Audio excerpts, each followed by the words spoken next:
I wanted to measure your success as an employee, what matters most. Welcome to this week's live. Now, last year we made a lot of content, but this year we're going live every single week. We go live every single week? Yeah, dude, that's what we need to do to dominate this industry. Guys, follow us on every social platform, subscribe on YouTube. Now let's get into this week's episode and head into the studio.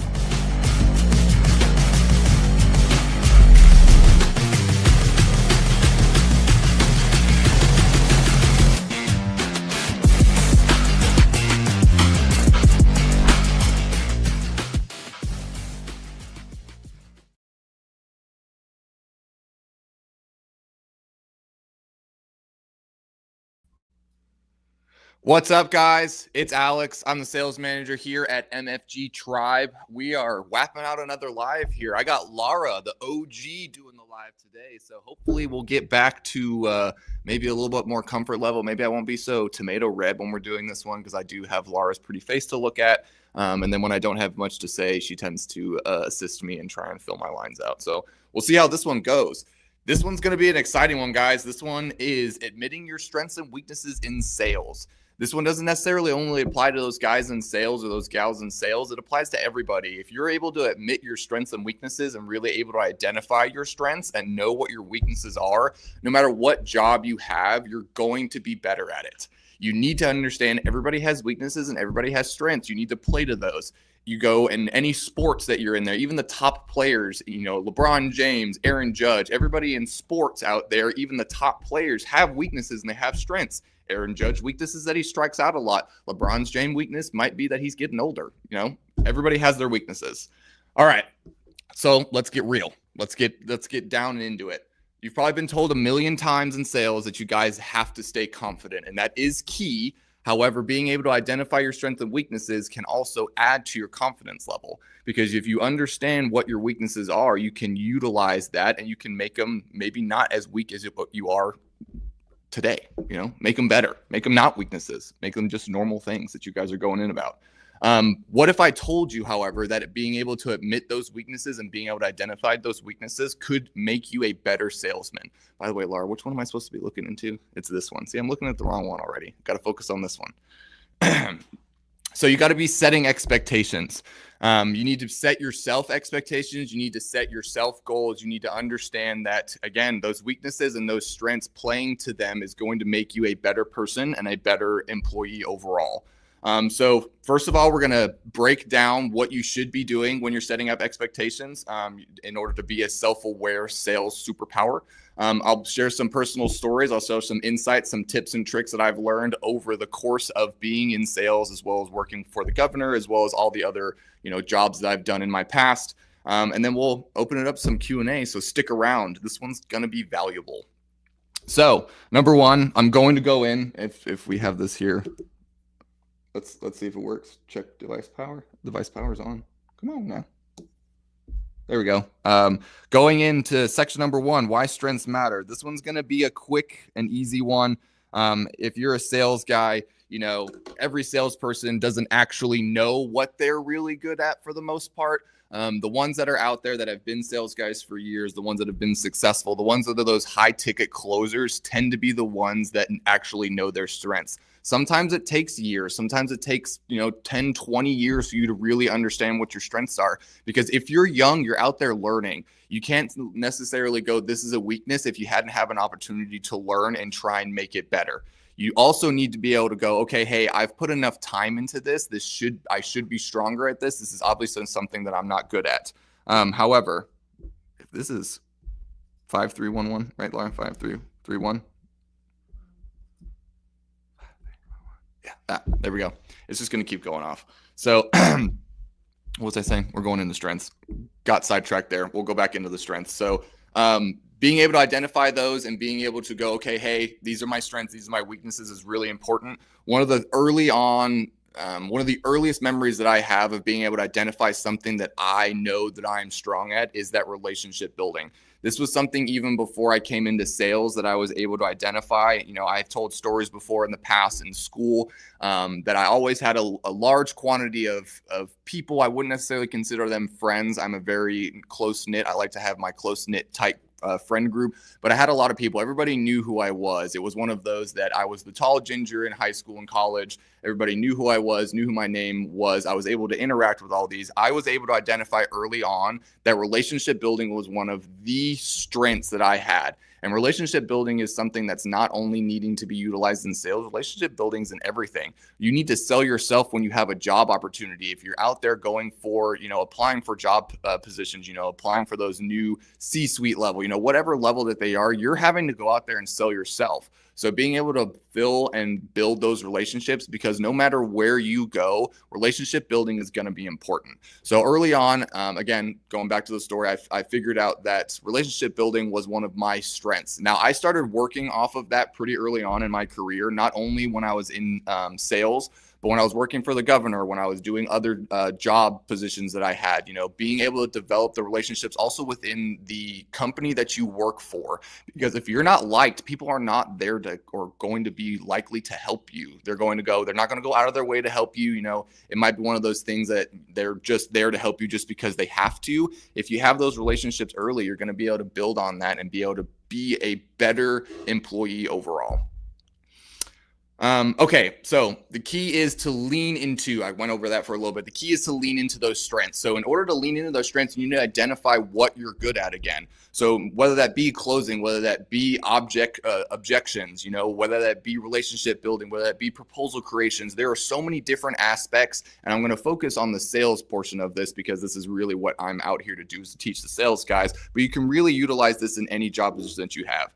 But you need to be able to identify, I'm good at X, Y, and Z. I'm not good at Q, R, and S. So I'm good at relationship building. I'm also good at objections. I'm also good at working around objections, because my whole purpose when I'm selling is that I'm here to provide solutions. If there are too many objections where realistic my solution can't fit, then you need to move on. We've had videos about that in the past. Being able to identify the areas that you go, okay, hey, I can utilize this strength in here, and this weakness, I need to make sure that I'm pushing this strength and I'm making sure that my strengths overcome my weaknesses. So in a quick, let's do a little quick exercise. Ask yourself what you think your strengths are. Write them down, put them in the chat here if you're sitting here watching. Really, tell me what you think your strengths are. And I promise you, you will probably only think of 2 or 3 of them, but I guarantee you, if I sat there and have a conversation with you, I could find 5 or 6 that I could genuinely identify as a strength. So I'm gonna give you a couple of seconds. We'll give you 5, 4, 3, 2, 1. All right, now double down on that. That's where your gold is. That's where hey, I know that these are my strengths currently, and hey, maybe in the future after this, I can identify some other strengths that I have. You can identify strengths by speaking to people in your similar job description, your job titles, in your similar industries, speaking with them, going, hey, this is what I do, and this is how I get the wins. And if they have other things that they do that they get wins in other ways, maybe that's a weakness or something that you need to look into a little bit deeper. And you can never make your strengths too strong either. Always be out there making sure that you're learning and making sure that your strengths are becoming even stronger. You can't just heavily rely on your strengths and forget about them. I'm always out there, when it comes to building relationships, when it comes to those objections, when it comes to proposal writing. I think those are my 3 strongest ones. My proposals cover everything. There will be answers to any of your questions in there. There will be statistics, there will be ROI that you could be getting, things that you should be doing. I'm going to put extras in there. I'm going to make sure that you understand what we at MFG Tribe are going to be completing for you month to month. So there is no questions that you realistically should be asking. I'm here to answer all those questions. I know people aren't going to be reading those proposals, necessarily in depth. I know those questions are coming, but I have those 3 strengths that I fall back on, and that I know, hey, when things start going a little south, I know, let's rely back on my strengths. Let's go back to what I know that I'm good at, and let's get back into that groove. So now I'm going to go on to admitting your weaknesses. This one's a little bit longer. I'm just not going to utilize this thing over here anymore, so we'll forget about that. I'm going to go, being able to identify your weaknesses is going to be, and admitting to them is going to be the most powerful thing, even more powerful than having all the strengths in the world. Because if you understand where your weaknesses are, you're going to make sure that you don't put yourself in position where your weaknesses are going to be the thing that you're having to rely on. You're going to put your strengths at the forefront because this is what I'm good at, and my weaknesses necessarily aren't going to I always say weaknesses. I don't want to necessarily, what can I label them as, Laura? Because we want to move weaknesses and strengths. We want to move the weaknesses into something that aren't necessarily weaknesses, but they're not strengths. Because you can always overcome something like that by learning. We call them not weaknesses. We call them, I don't know. Trying to think. We'll think of something. We'll think of something to call we'll call them non-weaknesses, but we won't call them strengths. So admitting what your weaknesses are, I'm going to admit to everybody here, and it's probably most sales guys, one of my weaknesses is sometimes in my follow-up. I sit there and I put things into place. I put tasks in. I have a million different things that I'm doing throughout the day. So sometimes my follow-ups, I tend to focus on the whales and the sharks. Sometimes the little fish that are, swimming around, I don't get to focus on as much. And that is one of my weaknesses. Now, I put things into place to make sure that these weaknesses do not hinder me, because I know, hey, I'm not going to be an expert at everything. I'm not going to be the best sales guy in everything. I'm going to try my best. And I'm going to keep learning. However, I know that this is my weakness. So let's put things into place so that these don't affect my future deals. So for me, follow-up being one of my weaknesses, I'm making sure that I have tasks. I'm making sure I have reminders. I have a Slack that has a sales accountability that sends me reminders when I don't have tasks for follow-up, when I don't have meetings set and everything, because those small little gritty ditty details that are in there are things that I'm not necessarily great at. So again, identifying them and being able to put things into place that aren't going to affect you in the future. Every salesperson has a weakness. If you're sitting here watching me and going, I don't have a weakness, I'm the best sales guy ever, I challenge you to actually take a look at yourself and take a look deep into what you do on a day-to-day. I promise you there is something that you can be better at, something that you can learn, something that you are not as good as you are in other things. Now, a weakness doesn't necessarily have to be something that you are terrible at. A weakness just is something that you know that I am not the best at. I am not the best basketball player. I'm not the best baseball player. I know this. Would I ever try and go and be a professional basketball player, professional baseball player with what I have today? No. Back when I was younger, if I had, the skills and the assets and I realized like, hey, I'm good at this, maybe going in and going, okay, I need to put time aside to become better at this aspect of it. Your strengths never start off as strengths. They always start off as things that you're learning, that you enjoy, that you eventually incorporate into your day-to-day life, that you utilize every day. Because just like driving a car, everybody drives every day. Riding a bike, once you do it enough, it's just kind of one of those things that is something that you don't even have to think about. And that's why I am able to really easily identify my strengths, is because it's not something that I have to think about. My weaknesses might not necessarily be what some people consider weaknesses, but things that I'm not 100% at. So, yes, Laura. What about instead of a weakness, an area of optimization? Laura, see, that's why we love Laura. Area of optimization. I'm writing that down because I'm going to forget that we said that. Area of optimization. I love it.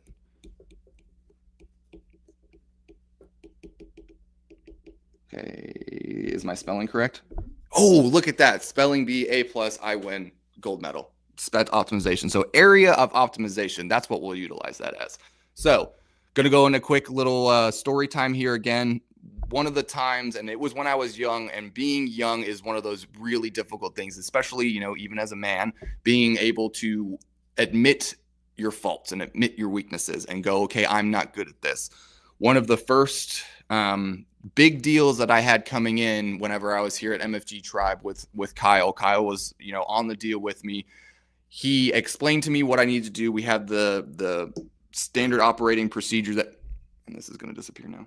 Area of optimization, just remember that. He said we have the standard operating procedures that we do, and I'm trying to follow this procedure as well as, go out and fill, holes and make sure that my pipeline is full and doing all these different things.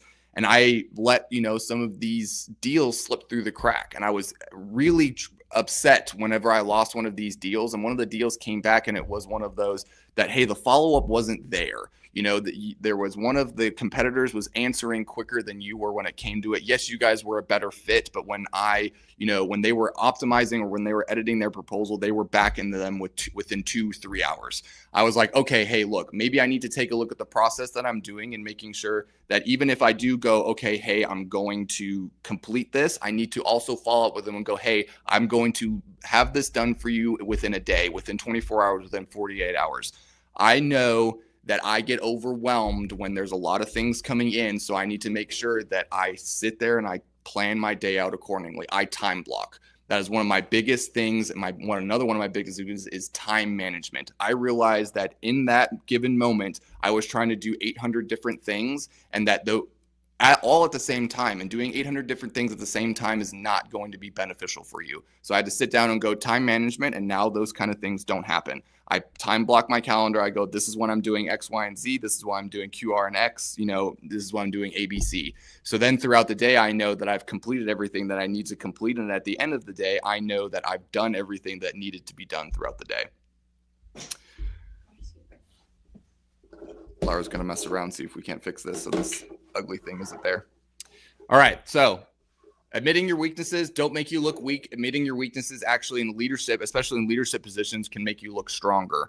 Because if you are able to identify as a manager that this is one of my weaknesses, and you can fill, one of your employees that's coming in to work with you, you can fill one of those open positions with somebody that will, assist with your weaknesses. Maybe you're hiring for a business development rep, and you're terrible at keeping your CRM up to date with all the notes, but you are interviewing and you have someone that in the past has proven, I am always good at, optimizing the CRM. I'm always good at including notes. Having that kind of person in there also can teach you. As a manager, you always have to be open to learn, because there is those new people, those new young bloods that are coming in that, yes, you're going to have to teach them 95% of things. But I promise you, if you sit there and you listen to them, they will be able to teach you something that will turn those areas of those weaknesses into areas of optimization.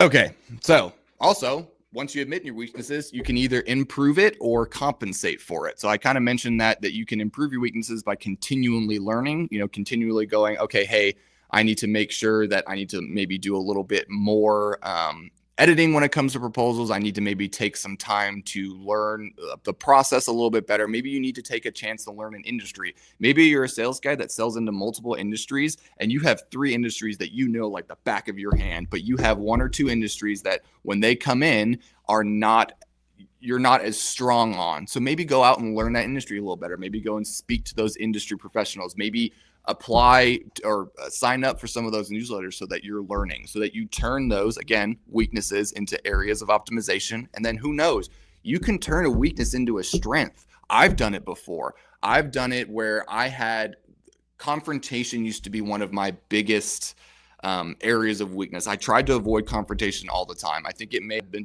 may have to have been something to do with, previous relationships. I'm very anti-confrontational, especially when it comes to my significant other. I don't want to be in confrontation. And it was one of those things that sometimes is unavoidable, but sometimes I would do everything in my power to avoid confrontation, even with a client, and going, okay, hey, look, I need to identify that sometimes confrontation, sometimes pushing back is not something that is frowned upon. It is something that is sometimes necessary in order to either bring something to light, get the client to actually answer in the way that you want them to. So whenever I'm asking someone to define success, if they're kind of bopping around and not able to define success, I'll sometimes go, I need you to tell me what you think and what you are going to judge us on. What is that metrics? Is that looks? Is it deliverables? Whatever it might be, sometimes pushing back on that in order to get answers is important. Huh? Oh, yes. Thanks, Laura. Now it's fixed. Oh, no, Laura, now it's not fixed. All right, we're going disaster. Disaster has struck in our life. We'll be right back. Technical difficulties. We're going to have that screen soon, Laura. Especially if I'm going to be on more lives here. Whew. Technical difficulties. All right. Check device power. Come on. There we go. Tim Drinkwater said, if a strength is overused, it can become a weakness. Thoughts? Yes, Tim, definitely. I would definitely agree with that, because if you are over relying on one strength, you only have one thing that you identify as a strength, and you're over reliant on that, your client will see right through that. You are completely correct, because if you are over reliant on one strength, you're going to miss this whole part of the pie. You got 12 slices of the pie. You got one thing that you're focusing on. There's a whole other section of the pie that you want to be a part of. So yes, over and over again, yes, Tim, I think that it is detrimental to you as well, because if you're too focused on that one strength, you're also not turning those weaknesses into areas of optimization, which then internally could become another strength because you're focused on that one strength that you have. I'll use an example here. If you hate cold calling, you could partner up with a team member who thrives on cold calling. I hate cold calling.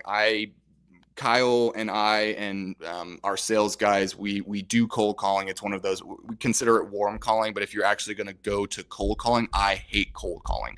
I despise it. It's one of those things that is one I don't think that I am necessarily good at. However, it is a very useful thing, especially nowadays and age. People don't pick up the phone. It's all email. We went through that weird phase where calling kind of died. I think it's coming back around again. If you're able to call and connect with somebody and just speak with them and not, immediately show up and throw up on a pitch, even if they give you 15 seconds of your time, if you have the right pitch, they're going to give you 30. If you have that 30-second pitch, they're going to give you a minute. So partnering up with somebody also, I always say this. My dad used to tell me this when I was a kid, when I used to play guitar. Always find somebody that's better than you. Golf game, basketball, any sports, anything that you do. If you partner up, if you're an entrepreneur, you're out there and you're dealing and you're the highest, entrepreneur in your friend group, are you going to learn anything? No. Go out and find other entrepreneurs that make more money. Go out and find older entrepreneurs. Go out and find people that have run companies. I guarantee you build that, it doesn't necessarily have to be friends. You build that acquaintance circle even bigger. You're going to learn things and you're just going to propel yourself into the next step in your career or your life. So how much time we got here, Laura? Oh, yes, we've done good. We're almost done. We're turning weaknesses into strengths now. Laura, we're trying to keep these short because I also know that you guys don't want to sit here and listen to me talk all the time. But hey, we're almost done. So now turning strengths into weaknesses. I'm going to kind of tie into something that Tim had mentioned earlier, that if you're, again, only focusing on one strength, you're leaving a large portion of opportunity out there for another person to grab, whether that be another sales guy, whether that be your competition, whether that be somebody that's going for that same job as you.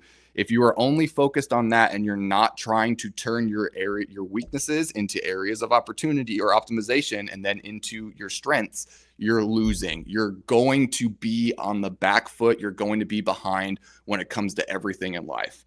So you need to start openly admitting your weaknesses and take power away from them. You go, look, I know this is a weakness. I know this is something that I'm not good at. Let me put things into place to make sure that these weaknesses are not going to hinder me, and making sure that my strengths are also able to make up for that. Because everybody, I could use an example in everything. I could use a gaming example. You're going into Marvel Rivals. Anybody out there playing Marvel Rivals? I know this makes me sound super nerdy, but you're out there playing Marvel Rivals. Everybody has a power, a strength. Whether that be they have got lots of HP, whether that be they're putting lots of DPS out, whatever it might be, everybody has strengths. There's not that one OP character that comes in, because if it was, everybody would playing that character. If there was people that everybody was an expert at or one person was an expert at everything, that one person would be the most in-demand individual in the world. There is not one business owner I'm not even going to use that example because it's a terrible example now. What's a good example of a person that owns a good company now, Laura? What can I use without it going off the wall? Who's a great person that owns a company? Who do we know? We don't know. We'll just say Jimbo, who owns a $12 trillion company over here. I guarantee you is not an expert at everything. I guarantee you he's probably not even an expert at 50% of what people think that he is. He's hired people and put people into place to make sure that his weaknesses do not hinder the team or hinder him.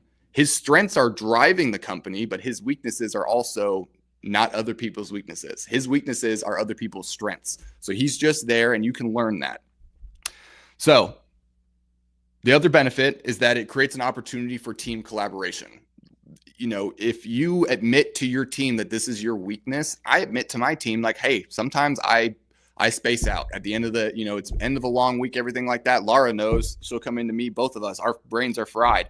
She knows, hey, probably not a good time if I have something just like I know to bring at 3 p.m. on a Friday, because Laura and I, both managers going through everything that we do every day, not going to be something that's going to necessarily be proactive. So going, okay, hey, team collaboration. I know that Laura is like this. Let's push this to Monday. Let's go. Okay, this is a weakness of ours, is that, at the end of a Friday, we're not really wanting to sit there and go and address another problem unless it needs to be, which we know there are those opportunities. But if it can be, wait till Monday and it not hinder anything, let's wait till Monday.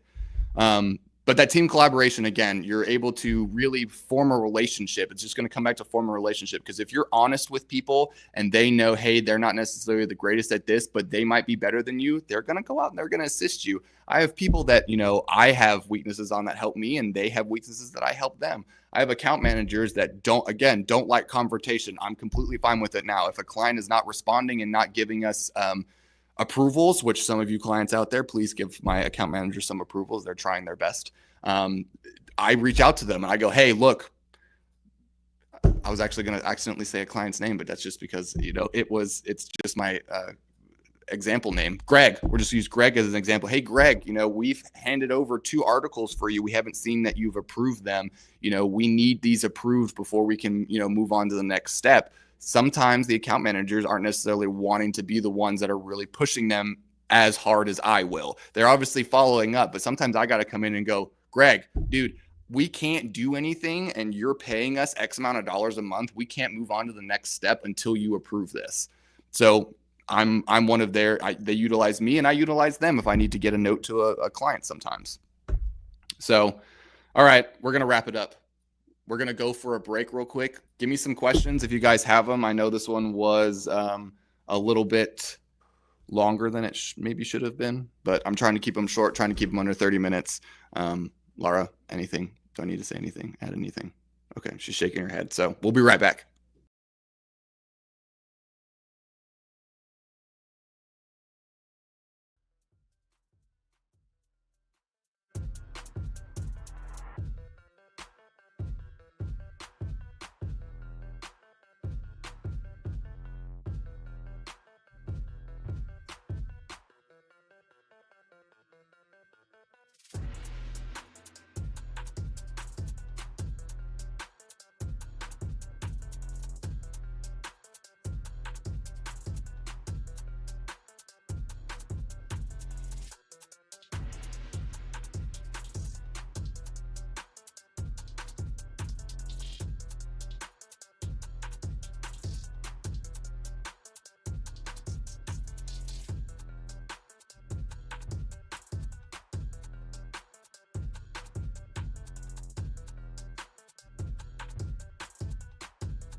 What's up, guys? We're back. Sorry we didn't have an exciting cut video for you on that one. Laura was, what were we going to call that, Laura?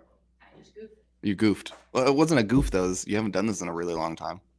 It's just one of those things. I think on the next one, we're going to have a really cool one. Maybe it'll be a Laura solo. Oh, Laura, you know what one of our cool little videos could be? It could be you doing your fire hula hoop.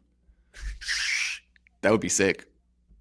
Laura does fire hula hooping. It's the scariest thing I've ever seen in my entire life. I don't know how she doesn't set herself on fire. She's awesome. And she DJs. DJ Laura Croft. She's trying to test her mic now. Hello? I don't know how to get this one to work. Just speak really loudly, Laura. I bet you my mic can hear you. Hello? Testing. Is it working? I don't think so. Well, if it's not working, if you speak loud enough, maybe this one will hear you. Hello? Okay. We just have a couple questions. All right. Well, let me say one thing and then we'll get into the questions. Sure. All right. This is what I want all of y'all to do after this live. If you're watching this off of a recording, I want you to take 5 minutes, write down 3 strengths and 3 weaknesses that you have in sales or that you have in the job that you're currently doing, that you have in life. If you're trying to, sit there and up your life game, write down 3 strengths and 3 weaknesses. And then I want you to ask yourself, how can I amplify these strengths? Strengths are not something that you can just sit there and rest on your laurels. Like Tim said, if you're over relying on that strength, you need to better yourself. Make that strength a super strength. Make that strength into something, go Super Saiyan mode with that strength and make it an even stronger strength. I wonder how many times I can say strength in one sentence there, Laura. And then also, how can I either improve or compensate for my weaknesses?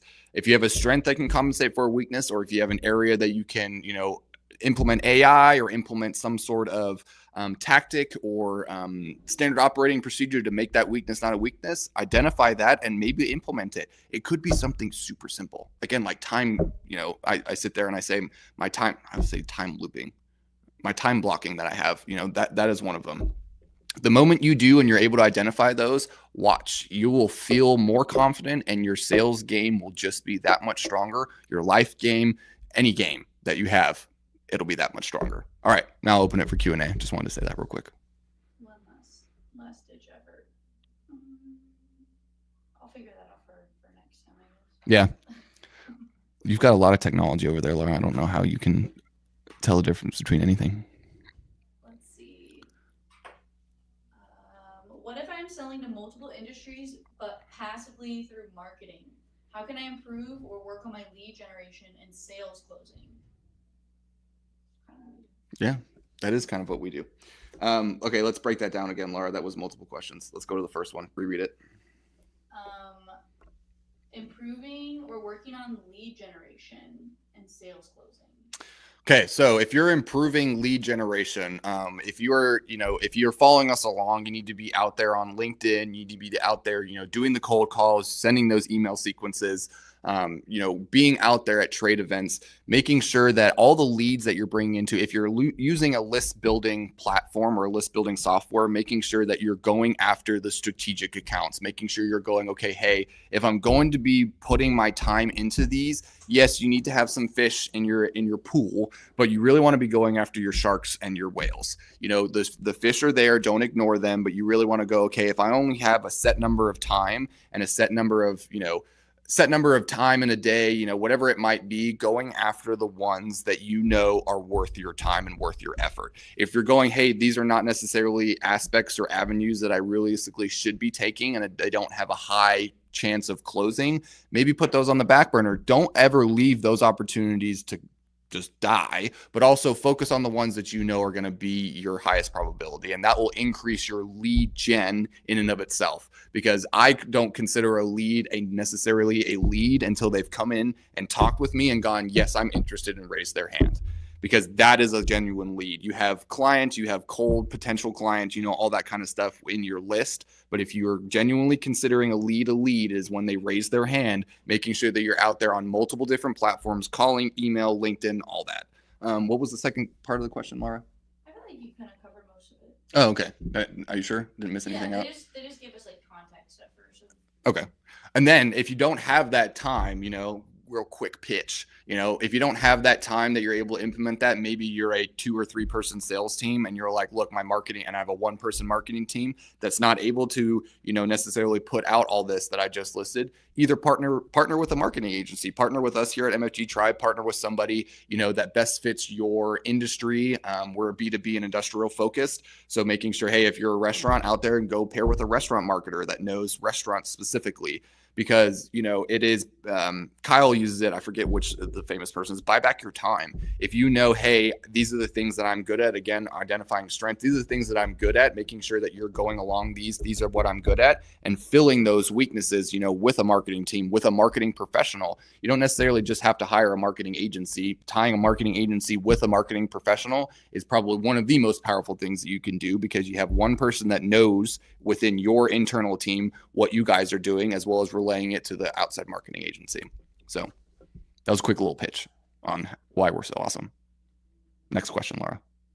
How can I build trust with the client after they identify my weakness up front in a call? Did they identify that weakness through a blunder of yours? So that's going to be one of the questions that I'm going to, ask. Everybody makes mistakes. I make mistakes when I'm on discovery calls. I had one a few weeks ago with a client, or with a potential client of ours now, where I was going along a wrong avenue. I didn't maybe asked the right question, misunderstood them, but I was going down this avenue of, hey, you're looking for a monthly marketing partner, doing this whole pitch on this whole monthly marketing partner for a good 15 minutes. And then I realized he checked out. I was like, okay, we need to take a step back and we need to go, okay, what happened here? Where did I lose him? Was it something that I did? It was probably that I misinterpreted him or misheard him or was not paying enough attention or asking enough questions. But if they're there and they identify a weakness of yours early on, agree with it or go, hey, okay, sorry. So for example, for me, hey, I must have misunderstood that. Would you mind going back and actually like telling me what you're looking for so that I can readjust, admitting to them and not going, whoa, hold on. You didn't tell me, necessarily, even if he didn't, he might not have been the one that directly told me. I just went down the wrong avenue of not listening correctly or asking those right questions, taking a few step backs and going, hey, I screwed up here. Let me take a few steps back and let's readjust. Because if you're honest with them, being honest and not trying to cover that up, because me as somebody, who does interviews, who speaks with, who is a decision maker within the company, if I see somebody blunder, but they identify, hey, I blundered, let me make up for that. In my head, I'm going to go, okay, hey, their business, their company probably does the same thing when they have a blunder. They immediately admit, hey, I made a mistake. We made a mistake. Let's go in and fix this. We're going to fix this. And, for us, if we make a mistake, we try and fix mistakes before the client even, knows that they're there. Everybody makes mistakes. I'm not going to sit here and say that, we are the best marketing team out there, but I'm not going to sit there and say that we don't make mistakes. Everybody makes mistakes. We're all human. If somebody holds you too high of a standard, and they see that weakness and they just don't want to do business with you anymore, were they realistically a fit from the beginning? Were they going to be an easy client for your team whenever you handed them back off? That may have been a red flag. But if you, again, identify, take a couple steps back, admit your fault, and I guarantee you that will build even more sense of trust. And I'm not saying go out there and make purposeful mistakes and then admit to them, but that can build that another layer of trust is just admitting to it. Was that a good answer to that question, Laura? Feel like it was long-winded, but I tend to be a little long-winded sometimes. What are the steps to overcoming a weakness? The steps to overcoming a weakness. Well, first, I'll write it down. You have to identify the weakness. So you have to go in and go, hey, this is my weakness. I am bad at follow-up. So identify the weakness. After you're done identifying the weakness, is there an opportunity to learn? If it is an opportunity to learn because you are not necessarily knowledgeable in that specific area, that space, that job description, that task that you're currently doing, is there an opportunity to learn? So if there's an opportunity, we're going crazy here. If there is an opportunity to learn, then learn. Go out there and go, hey, there are so many resources out there now. You have the World Wide Web, the WWW. You got everything at your fingertips. You have AI, you have ChatGPT, you have so many different things at your fingertips that realistically you could go out and become and learn to be a surgeon off of the World Wide Web if you really wanted to. Now, would I trust you to come and do surgery on me? No, but you could. 3 years of sitting there reading, surgery and all the books that they have online, you could learn most of what you needed to be able to be a surgeon. And then step 3 is execute. Or we'll put another subset underneath here, actually. So if you can't learn, if it's one of those things like, hey, it's not necessarily that I am knowledge-based, I don't have enough knowledge on, it's just something that I know I'm not good at. So we'll put it as a dunk. I'm tall, I'm 6'7", I can dunk. A 5'2" person is not going to be able to dunk no matter how much they try, for the most part. You could have some freaky hops and learn to maybe dunk. But realistically, if you're 5'2" and you're going, hey, this is not something that I'm necessarily ever going to be able to do, find another way to do it. Look at Steph Curry. Steph Curry can't dunk, but he shoots threes from half court. I keep using sports references, and I hope I'm not losing people, but he's able to sit there and make up for it. It's making up for one of those weaknesses. You're going, hey, I'm supplementing this weaknesses with one of my strengths. So supplementation would be the next step. I'll just put sup. And then execute. So execute what you've learned and create that area of optimization into a strength, or put that weakness into an area of optimization and then execute it. Those would be my 3 steps. All right. I feel a common weakness is not being a good listener. Any tips to help with that? Yes. I have ADHD, the worst ADHD you could probably ever imagine. I'm that typical, you see those memes when someone's saying something, I'm like, finish your sentence because I want to add to it. I had to take a step back and I really had to almost fake it there for a little while. And when I say fake it, really going, okay, hey, look, I need to pay attention to everything that they're saying. I need to sit there and either be able to relay to something that they're saying or really listening by going, okay, even every single word from, the cat is orange, not just cat orange. I'm one of those that picks up the really key points of what people are trying to say. And I try and push them in and go, okay, now I understand you. If you're not listening to, Laura, you know English better than me. What are the words, the descriptive words? They're nouns and verbs are the action, right? Nouns are the descriptive words and verbs are the action. Adjectives. See, there we go. See, I needed you. Adjectives. So if you're not listening to all the adjective, noun, verbs in the sentence, you're not listening. You're not going, okay, hey, I'm able to identify the problem that they're providing with me. You're just listening to the key points. And that's where you're going to hinder yourself. That's where maybe when I brought that example up earlier, maybe that's where I missed. Maybe I was, again, paying attention to too much of the main core points and not the surrounding information that they're giving to you. Because a lot of the time, and this is something that I realized and made me a better listener, is a lot of the times the supplemental information, not the things that they're necessarily, this is my biggest pain point, the supplemental information, if you're able to identify that and solve that problem as well as their main problem, you are going to have a customer for life. Because you're A, proving that you're listening to them, B, you're providing a solution that they might not necessarily be looking for, and C, you're just developing that relationship even further. So do you think I answered that one again, Laura? If I don't answer a question, let me know, because sometimes I go and just keep talking. Perfect. Well, that was a good one. I think. It was a little longer than I thought it would be. But hey. All right, guys. Thank you guys so much for those of you guys who stuck around. If you guys are watching this on a recording, put those comments down at the bottom. Put your 3 strengths and your 3 weaknesses. If I see them, or if you want to, talk about them a little bit further, message me on LinkedIn. Follow Kyle on LinkedIn. Follow Kyle on YouTube. Follow MFG Tribe on LinkedIn. Follow us on YouTube as well. Anywhere that you can download podcasts, we're going to be on there. Maybe you're listening to me on one of those platforms right now. I look forward to seeing you guys on the next one. We will not have a live next week. We are out of town, or the video team is out of town, so Kyle will not be live next week, but we will be live the following week.